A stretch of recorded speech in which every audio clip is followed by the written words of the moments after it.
Les textes liturgiques du dimanche 27 mars 2022. Première lecture. L'arrivée du peuple de Dieu en terre promise et la célébration de la Pâque. Josué 5, 9a, 10-12.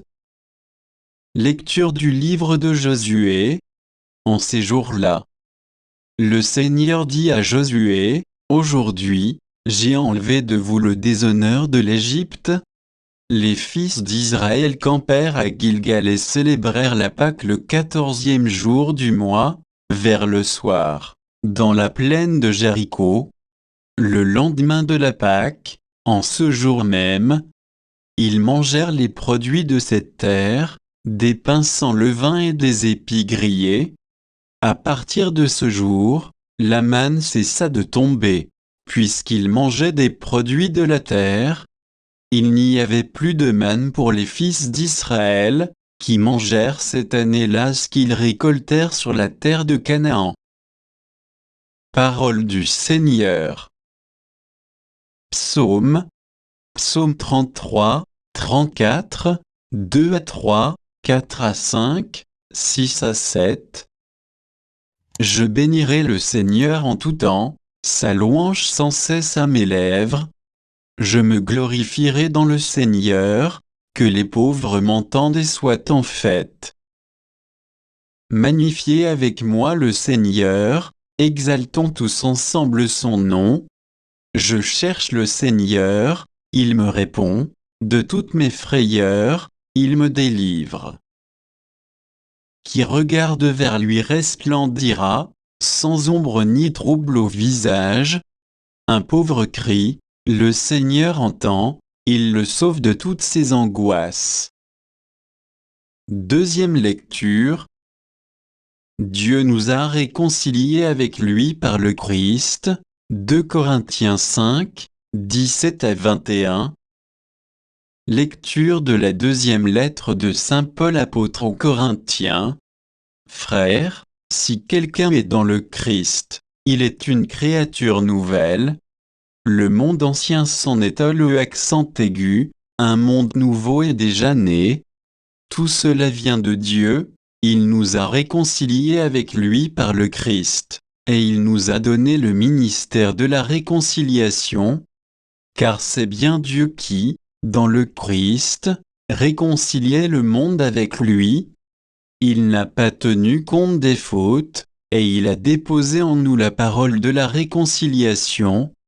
Nous sommes donc les ambassadeurs du Christ, et par nous c'est Dieu lui-même qui lance un appel. Nous le demandons au nom du Christ, laissez-vous réconcilier avec Dieu. Celui qui n'a pas connu le péché, Dieu l'a pour nous identifier au péché, afin qu'en lui nous devenions justesse de la justice même de Dieu. Parole du Seigneur. Évangile. Ton frère que voilà était mort, et il est revenu à la vie. Luc 15, 1er mars 2011 32. Évangile de Jésus-Christ selon saint Luc. En ce temps-là, les publicains et les pécheurs venaient tous à Jésus pour l'écouter. Les pharisiens et les scribes récriminaient contre lui. Cet homme fait bon accueil aux pécheurs, et il mange avec eux. Alors Jésus leur dit cette parabole. Un homme avait 2 fils. Le plus jeune dit à son père, « Père, donne-moi la part de fortune qui me revient. » Et le père leur partagea ses biens. Peu de jours après, le plus jeune rassembla tout ce qu'il avait et partit pour un pays lointain où il dilapida sa fortune en menant une vie de désordre. Il avait tout dépensé, quand une grande famine survint dans ce pays, et il commença à se trouver dans le besoin. Il alla s'engager auprès d'un habitant de ce pays, qui l'envoya dans ses champs garder les porcs. Il aurait bien voulu se remplir le ventre et avec les gousses que mangeaient les porcs, mais personne ne lui donnait rien. Alors il rentra en lui-même et se dit, « Combien d'ouvriers de mon père ont du pain en abondance, et moi, ici, je meurs de faim. Je me lèverai, j'irai vers mon père, et je lui dirai, Père, j'ai péché contre le ciel et envers toi. Je ne suis plus digne d'être appelé ton fils, traite-moi comme l'un de tes ouvriers. Il se leva et s'en alla vers son père comme il était encore loin. Son père l'aperçut et fut saisi de compassion. Il courut se jeter à son cou et le couvrit de baisers. Le fils lui dit, Père, j'ai péché contre le ciel et envers toi. Je ne suis plus digne d'être appelé ton fils. Mais le père dit à ses serviteurs, Vite, apportez le plus beau vêtement pour l'habiller. Mettez-lui une bague au doigt et des sandales aux pieds. Allez chercher le veau gras, tuez-le, mangeons et festoyons.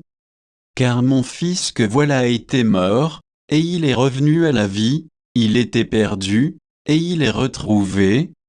Et ils commencèrent à festoyer. Or le fils aîné était au champ quand il revint et fut près de la maison, il entendit la musique et les danses. Appelant un des serviteurs, il s'informa de ce qui se passait. Celui-ci répondit, Ton frère est arrivé, et ton père a tué le veau gras, parce qu'il a retrouvé ton frère en bonne santé. Alors le fils aîné se mit en colère, et il refusait d'entrer. Son père sortit le supplier. Mais il répliqua à son père, Il y a tant d'années que je suis à ton service sans avoir jamais transgressé tes ordres, et jamais tu ne m'as donné un chevreau pour festoyer avec mes amis.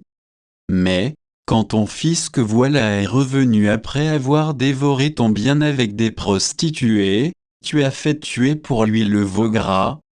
Le père répondit, Toi, mon enfant, tu es toujours avec moi, et tout ce qui est à moi est à toi. Il fallait festoyer et se réjouir, car ton frère que voilà était mort, et il est revenu à la vie. Il était perdu, et il est retrouvé. Acclamons la parole de Dieu.